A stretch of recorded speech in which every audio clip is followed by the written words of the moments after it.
आपलं नांदेड, नांदेड जिल्ह्याचा बुलंद आवाज। नमस्कार, आपलं नांदेडमध्ये आपलं स्वागत आहे।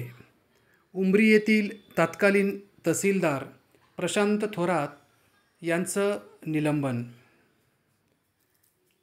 तत्कालीन तहसीलदार प्रशांत थोरात हे स्वतःच्याच निरोप समारंभामध्ये तहसीलदारांच्या खुर्चीवर बसून गीत गाऊन हातवारे केल्याचा आरोप त्यांच्यावर ठेवण्यात आला असून विभागीय आयुक्त यांनी त्यांना तडकाफडकी निलंबनाची कारवाई केलेली आहे। तहसीलदाराच्या वर्तनाला हे शोभत नसून असभ्य असं वर्तन केल्याप्रकरणी त्यांना तात्काळ त्यांच्यावरही कारवाई करण्यात आलेली आहे। तालुका न्यायदंडाधिकारी असलेल्या तहसीलदारांनी असे वर्तन असभ्य असल्याचा अहवाल नांदेड जिल्ह्याचे जिल्हाधिकारी राहुल कर्डिले यांनी विभागीय आयुक्ताकडे पाठवला होता।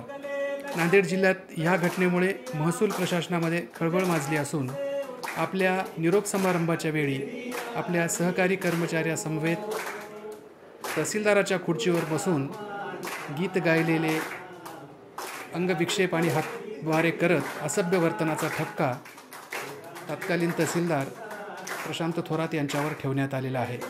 सदरील प्रकरणामुळे नांदेड जिल्ह्यातील महसूल प्रशासकीय कर्मचाऱ्याचे मात्र धाबे दणाणले आहेत। सर्रासपणे कार्यालयामध्ये वाढदिवस आणि अशा प्रकारचे कार्यक्रम साजरे करत असतानाचे अनेक सोशल मीडियावर व्हिडिओ येतात, पण याची तात्काळ दखल जिल्हाधिकारी राहुल कर्डिले यांनी घेतल्यामुळे हे प्रकरण अंगलट आले आहे।